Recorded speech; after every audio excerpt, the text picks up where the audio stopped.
watching God, that if we ask anything according to His will, He hears us. Hebrews 4:16. Let us then approach God's throne of grace with confidence, so that we may receive mercy and find grace to help us in our time of need. The Spirit of God invites us to walk into a deeper understanding of what it means to pray boldly, to pray with a heart full of faith. In 1 John 5:14, the Apostle John speaks with a certainty that cannot be shaken. This is a confidence we have, he says.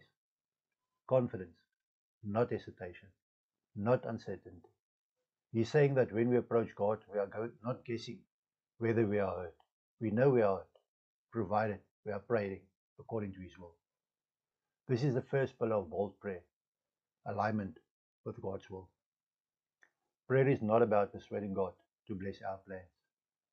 Prayer is about positioning our hearts to desire what God already desires for us. When we pray according to His will, when our hearts echo His heart, we step into the unstoppable current of His purpose. And when we pray like that, heaven responds. Now, how can we know His will? By dwelling in His Word, by listening to His Spirit, by seeking His face more than His hand. Hebrews 4:16 builds on this glorious truth. The writer of Hebrews invites us to approach God's throne of grace with confidence. Notice this, it is a throne of grace, not a throne of judgment for the believer. It is a place where mercy flows, where grace overflows, where love reigns. The King of the throne is our Father, and His arms are open wide.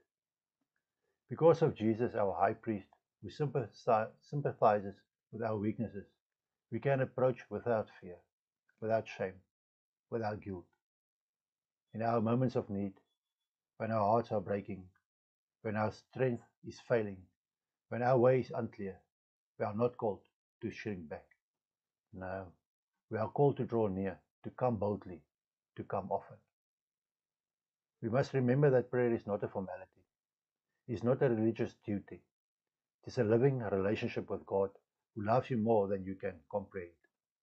When you pray, you are not speaking into the air. You are speaking to the King of Kings who bends his ear to listen. You are welcomed. You are heard. You are loved. So today let us pray with boldness because Christ has opened the way. With confidence because God delights to hear us.